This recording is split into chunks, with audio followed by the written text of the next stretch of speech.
Hi, everyone. Thank you so much for joining us for the UEFI Forum webinar. We'll get started in just a few minutes. Thank you.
All right, thank you all again for joining us for the Compute Express Link 2.0 update as part of the UEFI 2021 Virtual Plug Fest.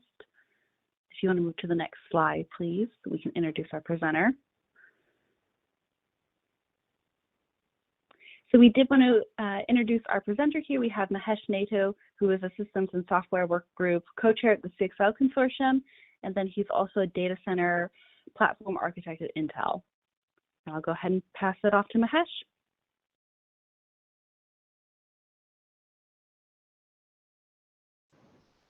Okay, thank you, Megan.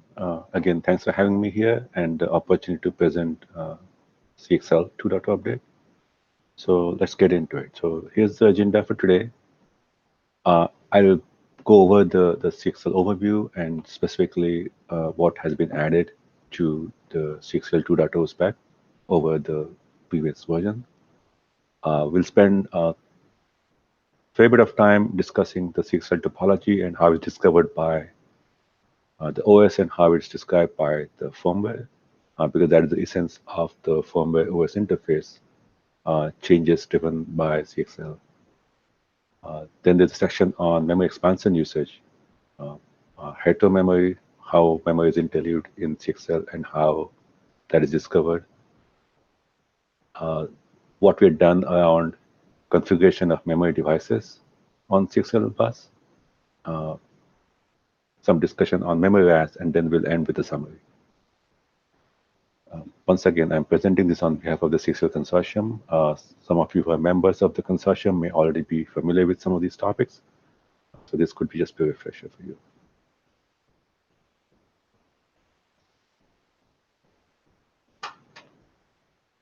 So just to go over what CXL is as a baseline, Compute Express Link, or called CXL, is an open industry standard that provides high bandwidth and low latency interconnect between typically a host processor and devices. And these CXL devices could be either an accelerator or a memory expansion device or a smart NIC. And I had some diagrams that sort of show different usage models that CXL enables that were previously not possible. Again, this is really helpful in some of the new workloads that are coming up, especially in AI, machine learning, comm segment, as they move a lot of the work from dedicated hardware to generic COTS hardware, also high performance computing. So that is really what is driving the innovation in CXL. At a high level, CXL is multiplexing 3 protocols dynamically over PCIe 5.0, right, PHY infrastructure. So since we are leveraging all of the PCIe or physical infrastructure, including the channel, the connectivity, the connectors, form factors, all of that, right, is leveraged from PCIe. It gives CXL a very head start in terms of ecosystem adoption. Anyone building a PCIe 5.0 design, is now able to easily adapt to CXL. So the three protocols I talked about are shown here. They are CXL.io, CXL.cache, and CXL.memory. CXL.io is the familiar PCIe-like protocol, which provides I/O semantics, things like discovery, interrupts, and all the control actions that are done to CXL device are done through .io. .cache and .memory are new. .cache provides caching semantics.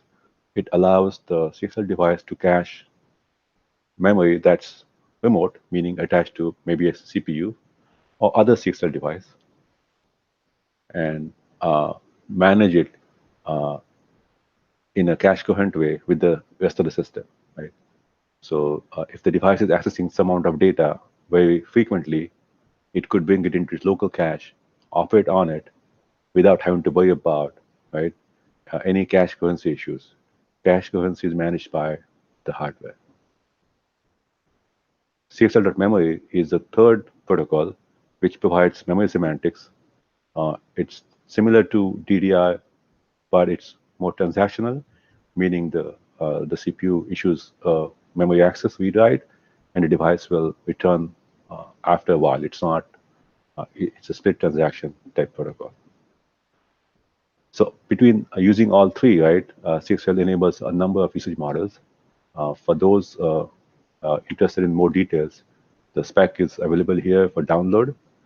So we can go look at the next level details and how these things tie together and what some of these protocols do, transaction layer, link layer, et cetera, in the spec.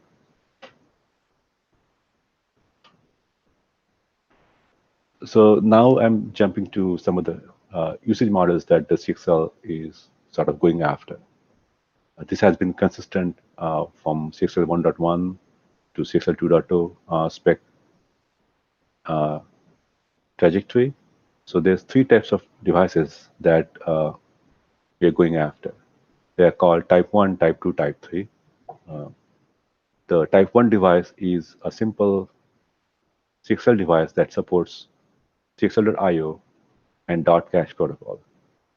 Example would be a smart NIC that wants to cache frequently accessed data in its local cache, operate on it, and requires that cache coherency be maintained with the processor caches. So that's the Type 1 usage model. Type 2 is where it's an accelerator, but in addition to having a local cache, it also has a local memory that is sort of exposed to system as coherent memory. In this example, it shows two HBM blocks that are connected to the accelerator that are mapped into system memory. The processor can access them using a normal cacheable load stores. The processor can cache them in its local cache. The accelerator can cache the HBM into its local cache as well. So that allows a much easier data transfer between the processor and the device. In case of PCIe, the data transfer has to happen over PCI Express. It's uncacheable and has strong ordering requirements. This allows the CPU and the accelerator to exchange data in a cache coherent manner, which much lower latency. So that's the Type 2. A typical usage would be a GPU that is doing a computation on data, and the data is shuffled back and forth between the processor and the accelerator over .cache and also .map. The third usage, which is something that industry is extremely interested in, and we're seeing a lot of development here, is the concept called memory buffers. So traditionally, the processors had a number of DDR channels, and that's how you could add memory to the system. The CXL Type 3 device supports .io and .memory protocol and allows, through the CXL interface, addition of memory to the system. Again, it's cache coherent, so it just looks like DDR memory from the software perspective, and using the CXL ports, the system vendor could add more memory than what was previously possible, right? So it allows for both expansion of bandwidth because you get effectively more channels if you count the CXL ports as channels, and also capacity. And this also allows you to connect persistent memory or storage class memory to the system through this interface. So these are the three main models that we're going after. And a lot of the future discussion that we're having after this is going to be driven based on these models, to support these models.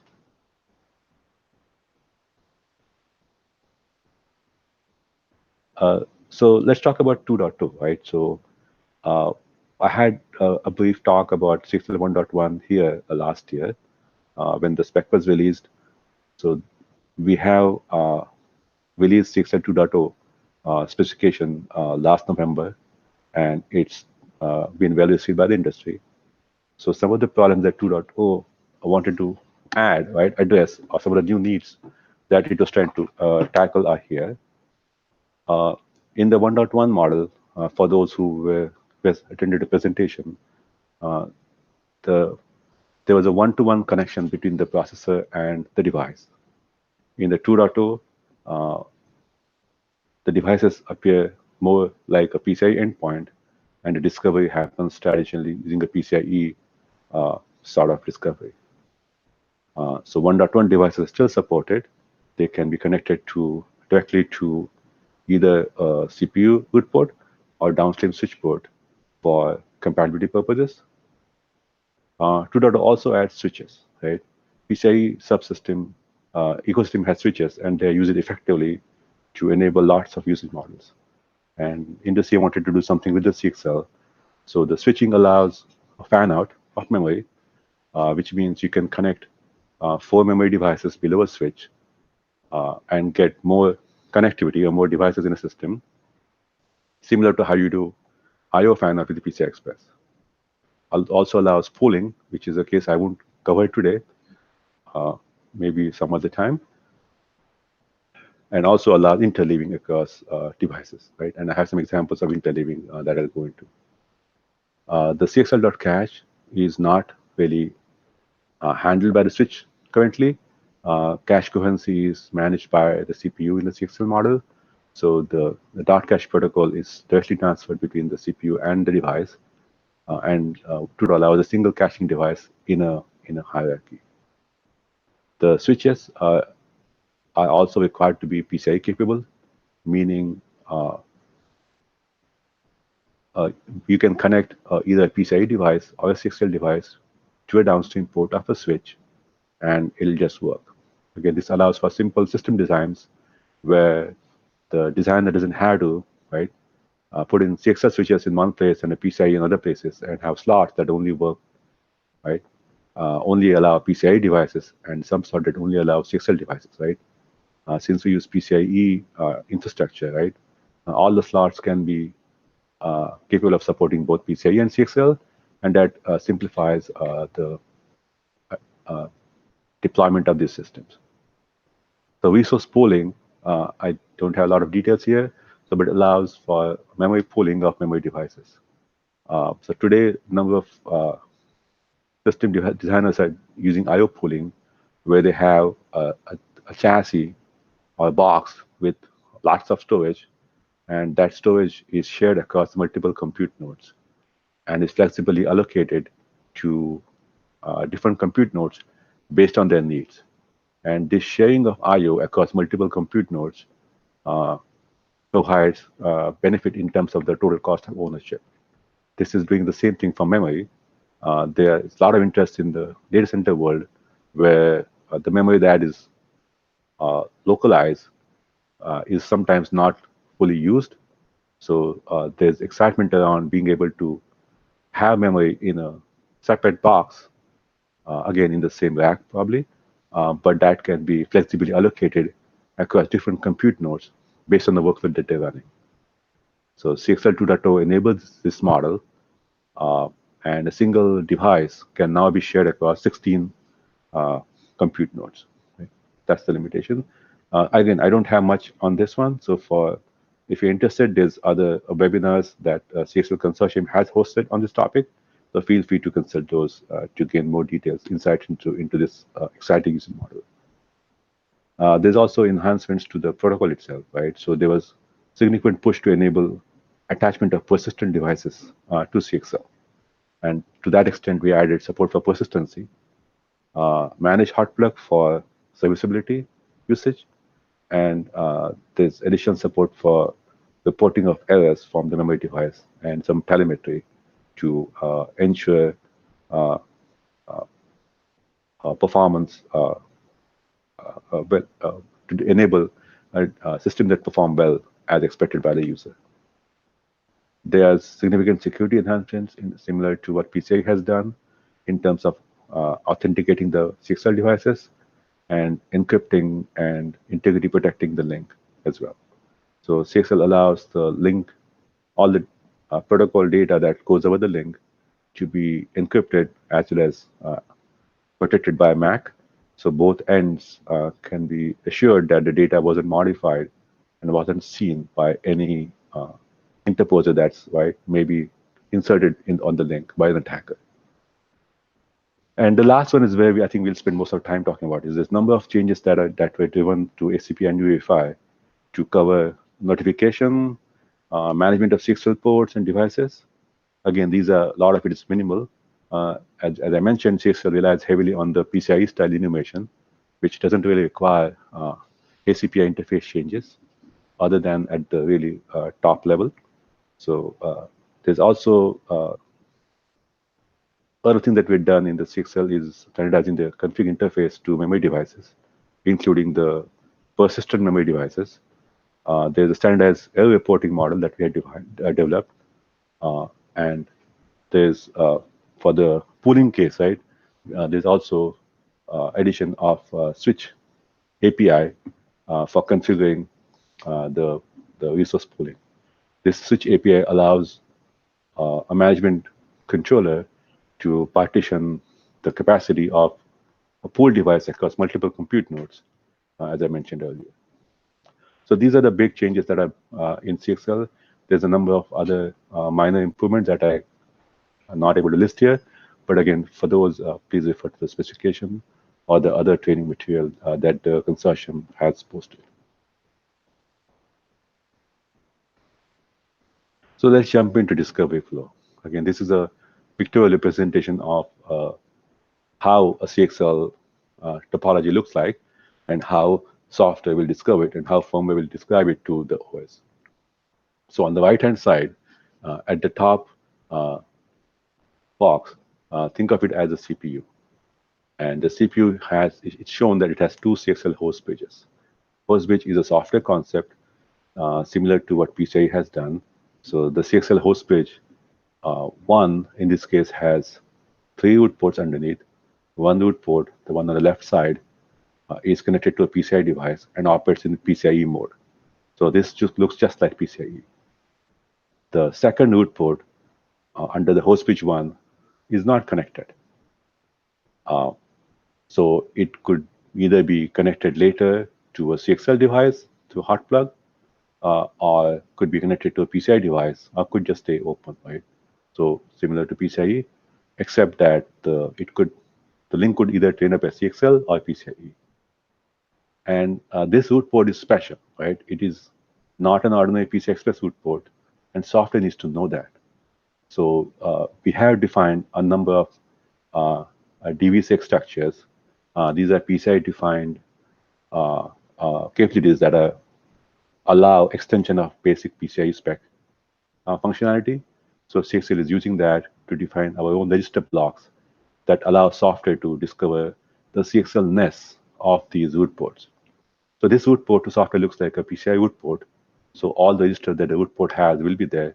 In addition, there'll be a number of CXL DV6 register blocks that the software will look at, understand it's a CXL capable root port, and it'll use those DV6 structures to manage the CXL ness of that root port. So many places you would see notions like PCI root port, notation like root port plus DV6, and that's what it's conveying. So that's the second root port under the host page 1. The third root port, again, is similar, but it's connected to a CXL switch. And it is trained up as CXL, has also the same DV6 that I mentioned. And if you look at the switch, again, switch looks like a PCI switch. It has upstream switch port and a number of downstream switch ports.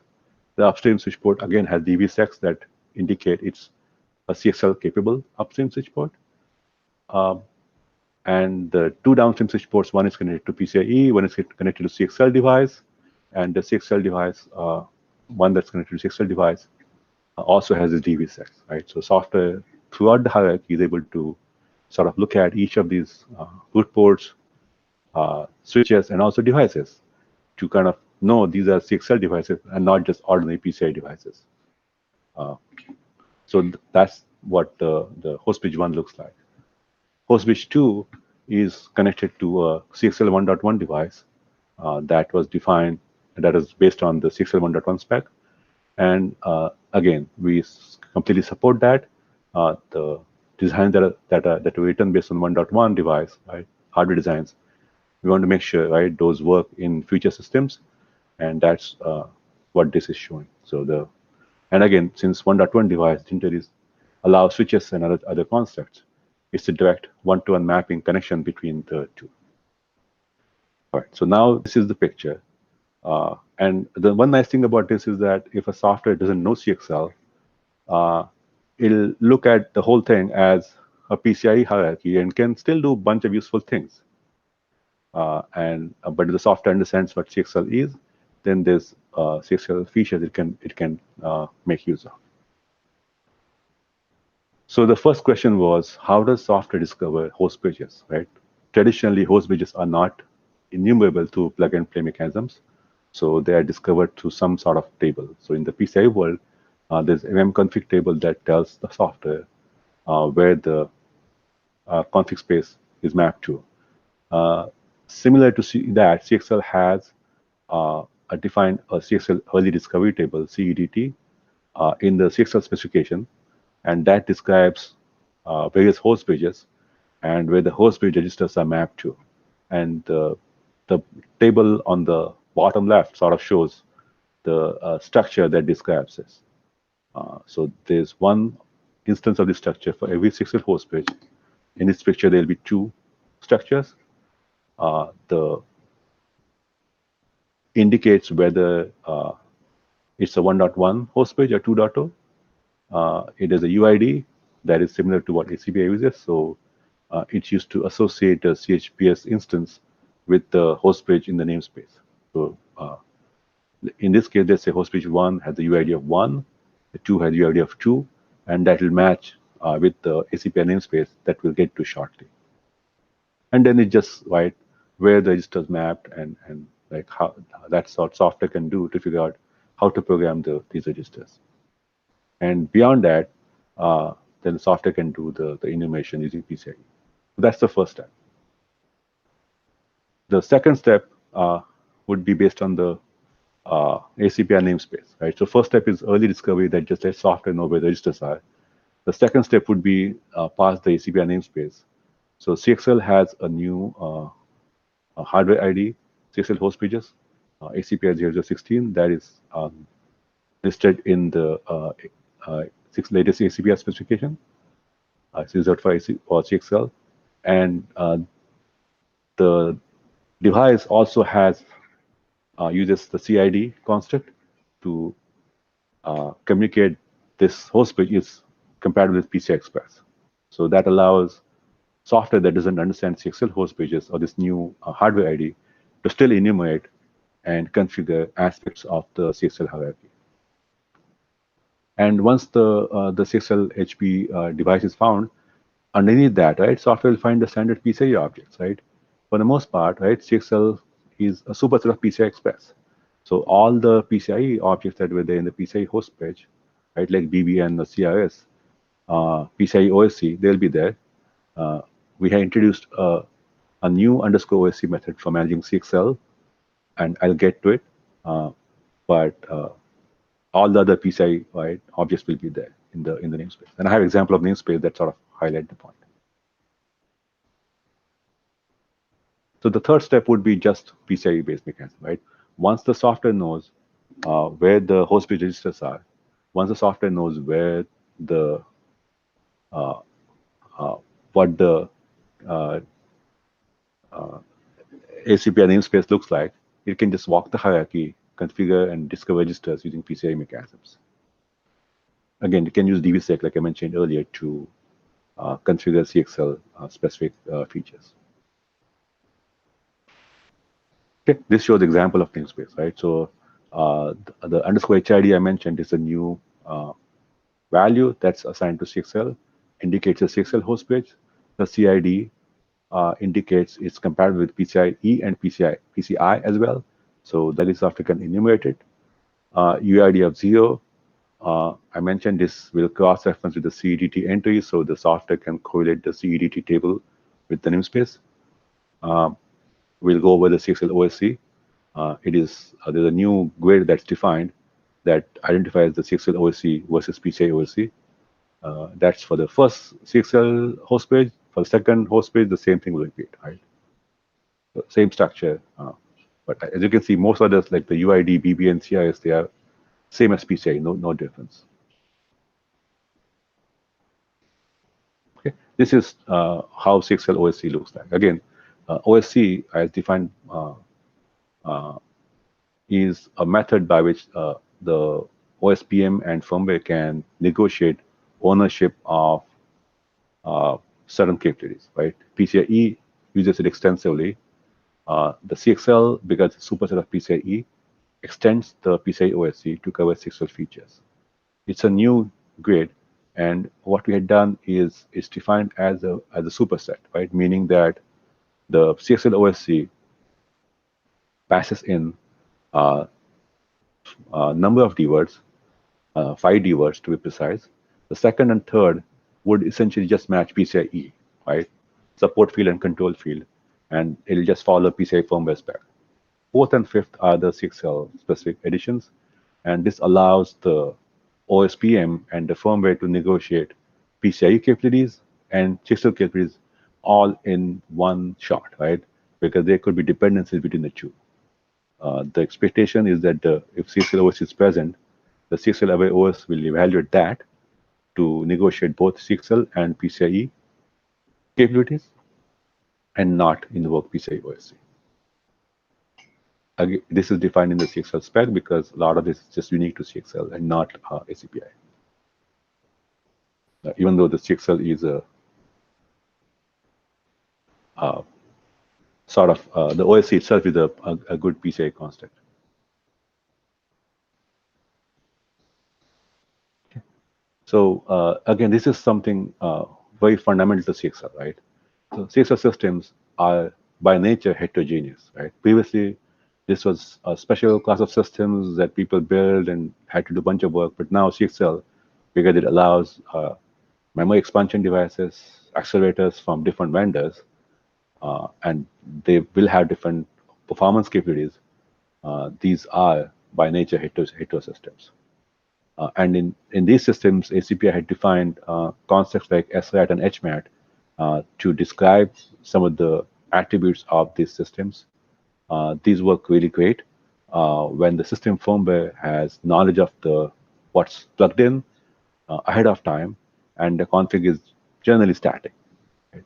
So the system firmware can enumerate the topology, can build SRAT and HMAT tables, and tell OSPM of all the hetero attributes that it needs to worry about. However, CXL breaks both of the assumptions, right? It's an open ecosystem, which means the components come from different vendors. It is not practical for system firmware to kind of keep track of, okay, this vendor has this memory device and it has this performance characteristics, right? That model simply doesn't scale, right? If the vendor revises the device and there is a new version of the device, that would require firmware change, system firmware. That's just not practical. Also, it's a fully PNP architecture. CXL also adds hot plug, which really means that the data that's provided by HMAT at boot time could be invalid, right, after a hot add or hot remove operation. But I mean, the OS and VM still need, right, information that SRAT HMAT provided. That's extremely valuable information for allocating memory optimally, for workload placement, so on and so forth, right? So what we had done in the CXL is defined a new structure called a CDAT, coherent device attribute table where each device reports its local performance characteristics via a PCIe mailbox interface called DOE. The dataset is called CDAT, and either system firmware or OS VMM, when it discovers the device, can query the device for its performance characteristics to CDAT and can stitch together the CDAT from each component to construct what used to be like SRAT or HMAT-like structure. So it can query device saying what's your performance. It can then look at the performance implication of the CXL path that's leading to the device. For example, if there's a switch involved, it can ask the switch, what is your latency? It can add the latency of all the paths between the CPU and the device and say, here's the overall latency. So it's sort of modularizing all of the work that HMAT did because now each device and each switch, for example, is the one providing its local information. Again, I recommend folks to look at the CDAT table. There's some examples here, and there's a link in the presentation to the CDAT table. Okay, this is so I have some pictures here to explain with the memory interleaving.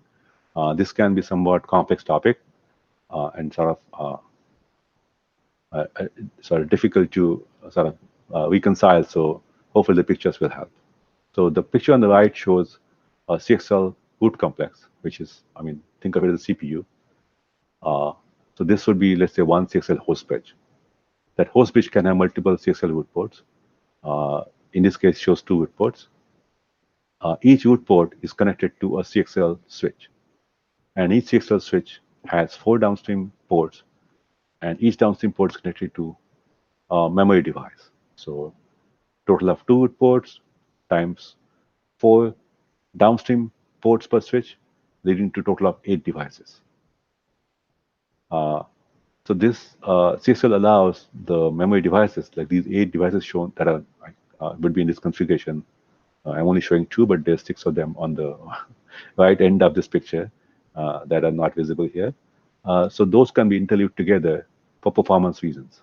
And interleaving is a very common thing that's done by system firmware for DDR memory, and CXL essentially allows that to be used here also.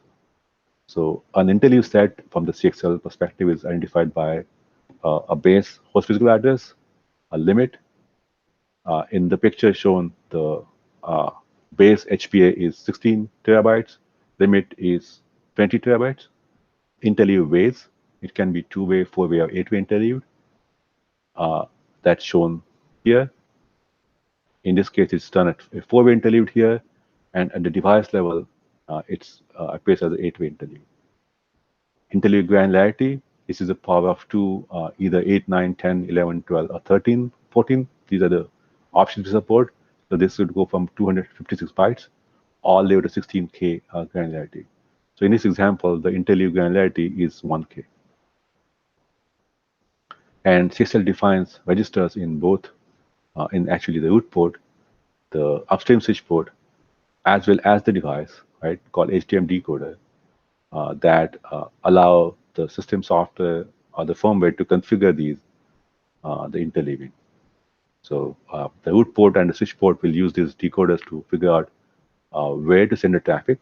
For example, this switch can use the decoder to say, is access going to go to this, right? This DSP, this second DSP, third or fourth, right? The device is going to use the decoders to translate host physical address to the device's local address. So in this case, there's 8 devices that are interleaved. So the device will generally do something like divide by 8 operation to figure out what the local address that corresponds to the HPA or host physical address that is passed to the CXL.MEM protocol. Because these are all standard registers, configuration can be done by UEFI or could be done by OS, right? And so the OS option is interesting, allows lazy configuration where someone doesn't want the firmware to enumerate and configure memory. It wants to be done by the OS for more flexibility. Or this also helps with hot plug, where the firmware isn't really in the picture, and the configuration of the decoder is completely done by the OS.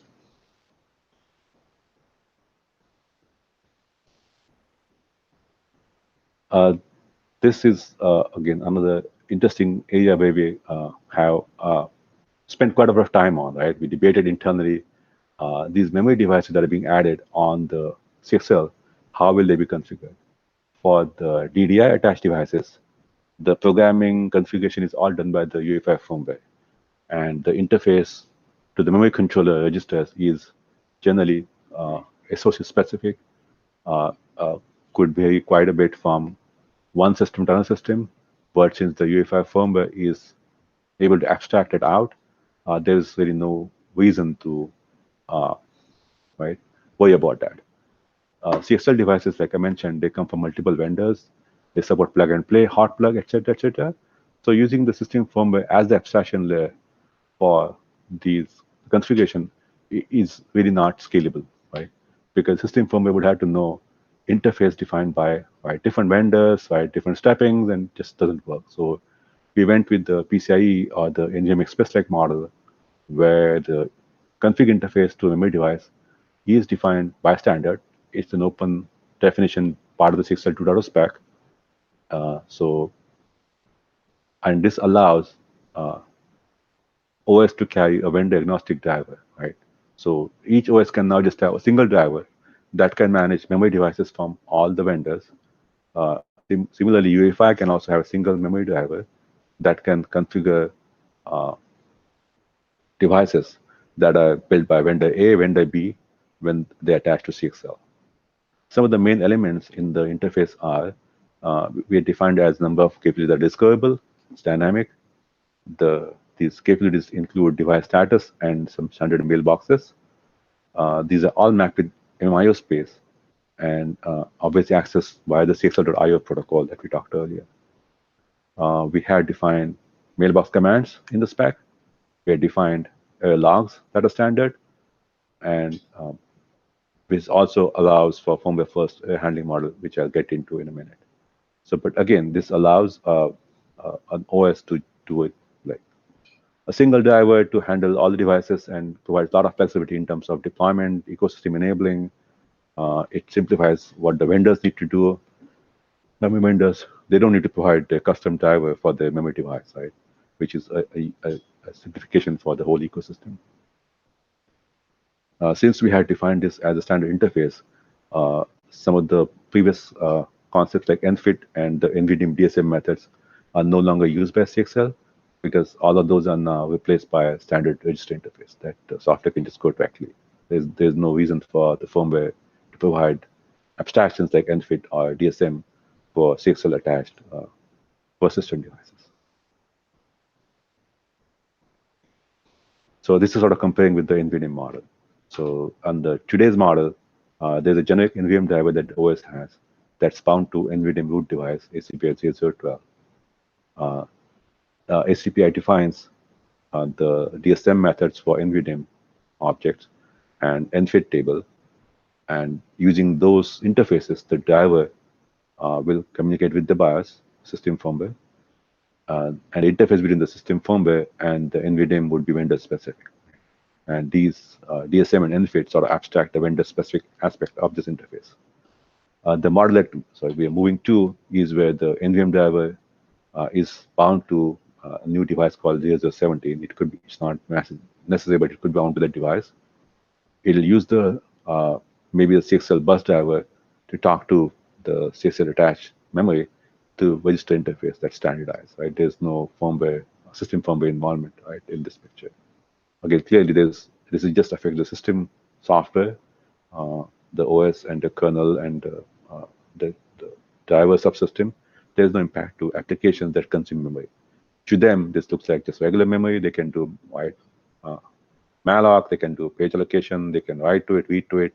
The applications that are written for persistent memory today, or even volatile memory, will just work, right, without very without worrying about if it's connected to CXL or maybe some other bus. So I think before we close it, let me just quickly touch upon some of the RAS improvements that we've done. So in CXL 1.1, we did have a reporting model for memory. And as you're aware that the industry is keenly interested in being able to track errors from memory devices, collect data, right, fix memory errors, right? All of that, right? So there's intense interest in getting as much information about memory errors as possible uh, from uh, from not only cloud vendors, but also the system vendors and end users as well. So in 1.1, we decided that the CXL device needs to be self-sufficient in terms of its error reporting capabilities, right? Unlike the DDR-DIMM, where the memory controller on the CPU is often involved in reporting errors, the CXL device is a modular, right, concept, and it can handle report its own errors. Any demand access from the CXL.mem that return bad data will be poisoned. There is a base requirement for CXL. And any non-demand errors, right? The 1.1 said that a vendor driver could manage those. So an example would be if the device has a memory scrub engine and it detects an error, the way it will report to the OS is proxied to the device driver. It's a common model used for PCIe devices. It's a common model used for accelerators.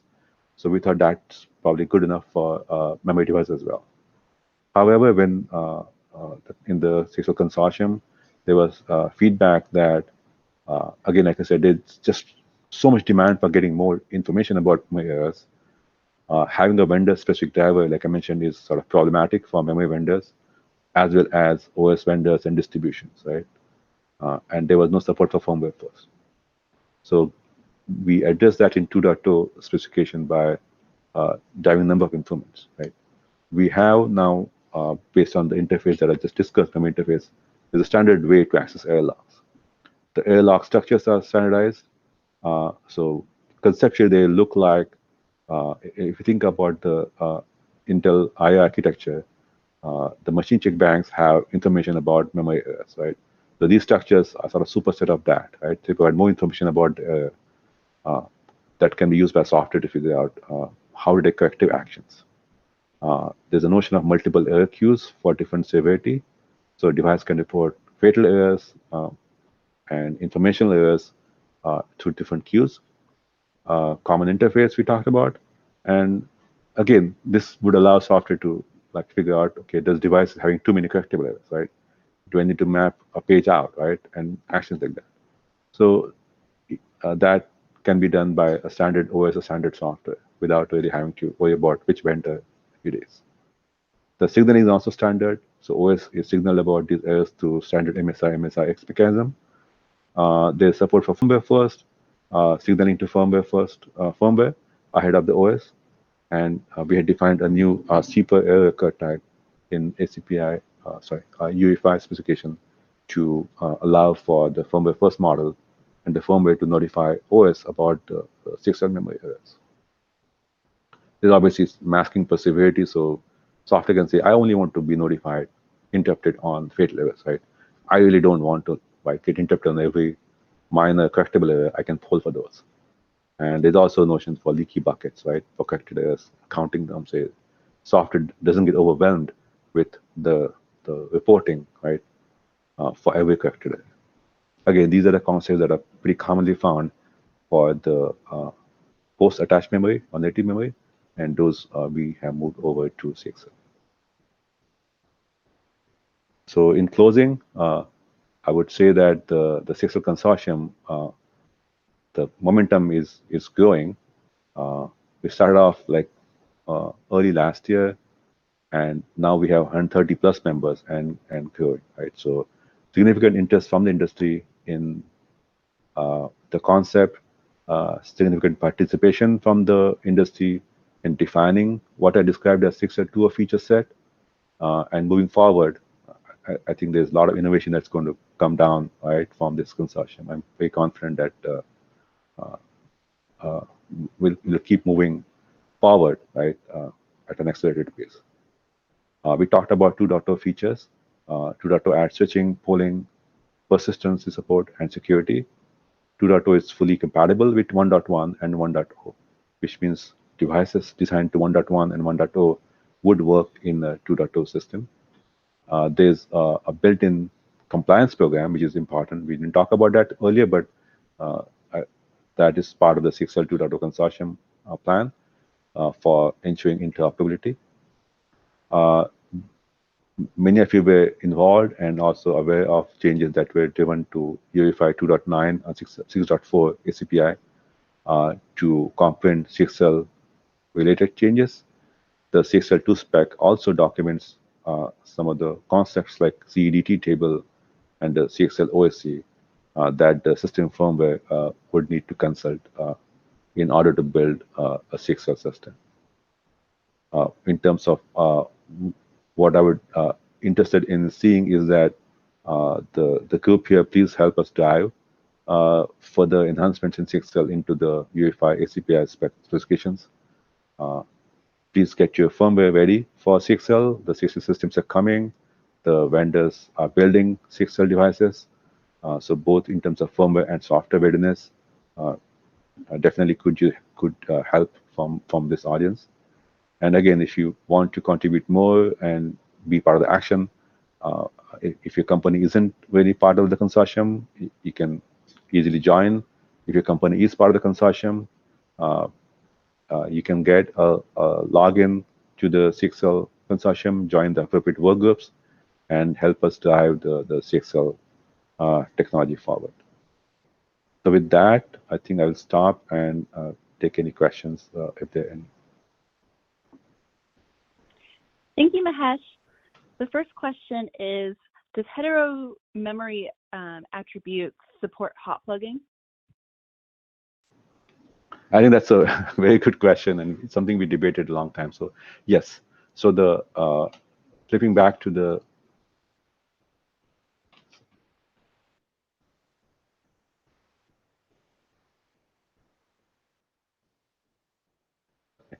so this is one of the benefit of the C-dash concept we defined is that it supports hot plug natively.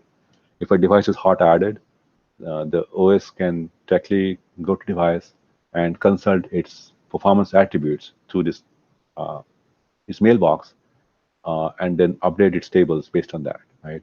So yes, the Hetero attribute natively handles hot plug, hot remove in a more flexible manner than HMAT would have, right? So the answer is yes.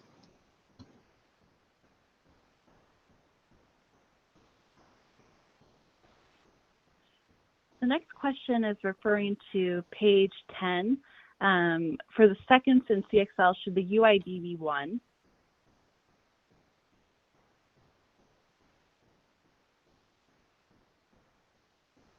Yeah, I mean, the UID can be 1 or it could be any number as well as. But I think referring back to the previous example, I think I used the example of UID 1. So in that sense, yeah, this value could be 1 to be consistent with the CEDT table.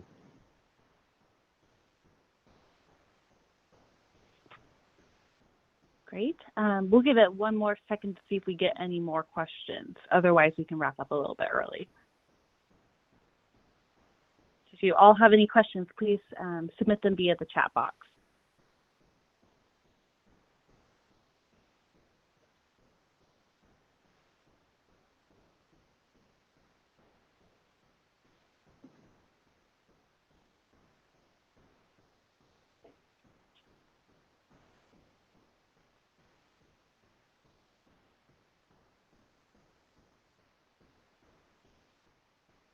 All right. Well, thank you all so much for joining us. As a note here, the slides will be available on the UEFI Forum website, and a recording of this webinar will be available as well on YouTube and on Bright Talks. So thank you all so much, and we'll see you at the next UEFI Forum webinar. Thank you, everyone.